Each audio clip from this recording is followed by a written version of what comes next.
Já ouviram esses sons? Aquelas batidas rítmicas que parecem um pica-pau batendo na madeira?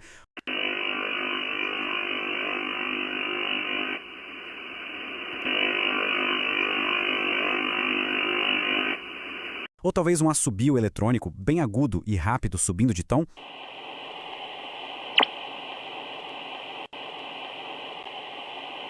Pois é, o que parece ser só uma interferência chata no rádio de ondas curtas, na verdade é o som de sistemas de monitoramento globais super complexos em plena operação. O que a gente vai fazer aqui é justamente decodificar esses sinais. Vamos mergulhar na física por trás dos radares OTH que literalmente enxergam além do horizonte e das ionossondas, as ferramentas que mapeiam o céu para que tudo isso funcione. Mas antes de mais nada, para entender essa tecnologia, a gente precisa conhecer o palco onde toda essa mágica acontece. A ionosfera. Ela é a peça central. Sem ela, nada disso seria possível. Olha só, a ionosfera não é um espelho sólido como a gente imagina. É uma camada bem lá em cima na nossa atmosfera, ionizada pela radiação do Sol.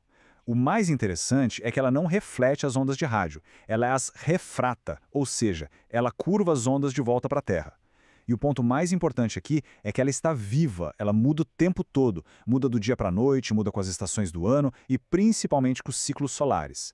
Cada camada dela, D, E e F, tem um papel específico, às vezes absorvendo, às vezes refratando os sinais, de jeitos bem diferentes. Ok, mas por que a gente precisa de um espelho gigante no céu?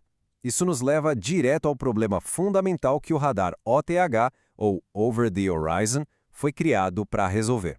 Pensa no radar comum, de aeroporto. Ele funciona em linha reta. Só que a Terra é redonda, né? Então, esse radar tem um alcance bem limitado, uns 30, 40 quilômetros. Depois disso, qualquer alvo simplesmente some abaixo do horizonte. A solução OTH é simplesmente genial. Em vez de tentar olhar atrás do horizonte, ela usa a ionosfera como um espelho gigantesco para dobrar o sinal de rádio por cima dele. E com isso, consegue detectar aviões e navios a milhares de quilômetros de distância.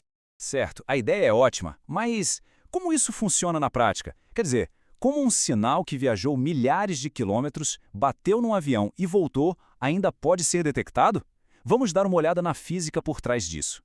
A jornada do sinal é uma coisa incrível. Primeiro, o radar dispara uma transmissão de altíssima potência, na casa dos megawatts, em direção ao céu. A camada F da ionosfera pega esse sinal e o curva de volta, iluminando uma área gigantesca na superfície. O alvo, digamos, um avião, reflete uma fração minúscula, quase nada, dessa energia. E esse eco, fraquinho, faz todo o caminho de volta até ser captado por um receptor super sensível. É importante entender que o sistema não vê uma imagem. Ele detecta essa assinatura de energia que voltou. Mas aí vem o maior desafio dessa tecnologia toda, o clutter. Pensa comigo, o eco que volta do mar ou da terra é bilhões de vezes mais forte que o eco de um aviãozinho lá longe. É como tentar ouvir um sussurro no meio de um show de rock. Impossível, certo? A solução para isso é pura física, o efeito Doppler. Objetos parados, ou quase parados, não alteram a frequência do eco. Mas um objeto em movimento, como um avião, esse sim altera a frequência. O que o processador do radar faz? Ele é treinado para simplesmente ignorar tudo que é lento ou parado e destacar só os sinais que vêm de algo se movendo bem rápido. E aqui está, o primeiro som do nosso mistério. Para quem usa um rádio definido por software, um SDR, a assinatura de um radar OTH é inconfundível. No visual, na tela do Waterfall, ele aparece como um bloco horizontal bem largo e denso. E o som é exatamente aquele pica-pau, aquela batida rítmica rápida, quase como uma metralhadora. E para quem é mais curioso e gosta de ir a fundo, dá para ver muito mais. O deslocamento Doppler aparece como umas linhas fantasmas do lado do sinal principal. Aeronaves criam desvios que mudam rápido, navios desvios mais lentos. Dá para ir além. É possível até medir as correntes e os ventos no oceano, analisando os chamados picos de Bragg, que são a assinatura que as próprias ondas do mar deixam no sinal de rádio. É física pura acontecendo em tempo real. Mas tem um porém. Uma complicação bem grande, na verdade. Para que o radar seja preciso, ele precisa de uma ajuda. Não adianta só refletir o sinal e torcer pelo melhor. Esse é o problema da coordenação de registro. Lembra que a ionosfera é como um espelho? Então, se a gente não souber a altura exata desse espelho, a posição do reflexo que a gente vê vai estar completamente errada. Para ter uma ideia, um errinho de só 10% na estimativa da altura da camada pode gerar um erro de 100 km na localização do alvo, ou seja, o radar se torna praticamente inútil. E é aí que entra a ionossonda. Ela é a solução. A ionossonda é um tipo especial de radar, mas ela não aponta para o horizonte procurando alvos. Não, ela aponta direto para cima.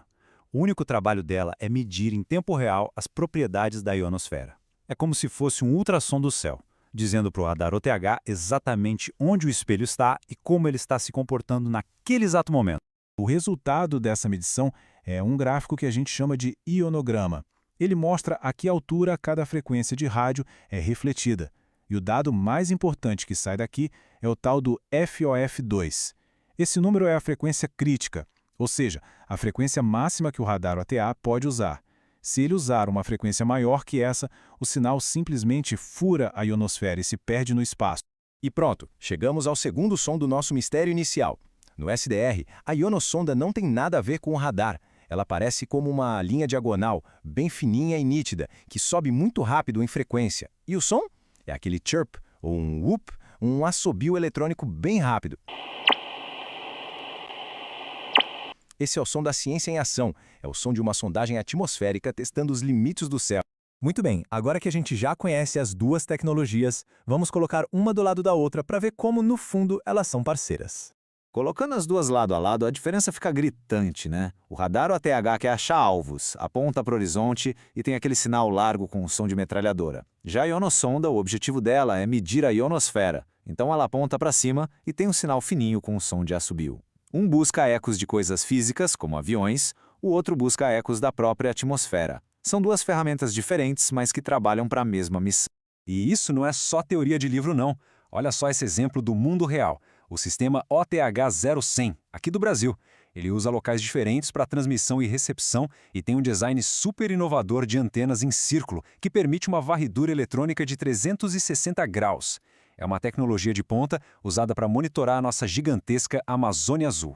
É claro que a tecnologia não é perfeita. A resolução do OTH é baixa. A gente está falando de precisão na casa de quilômetros, não metros.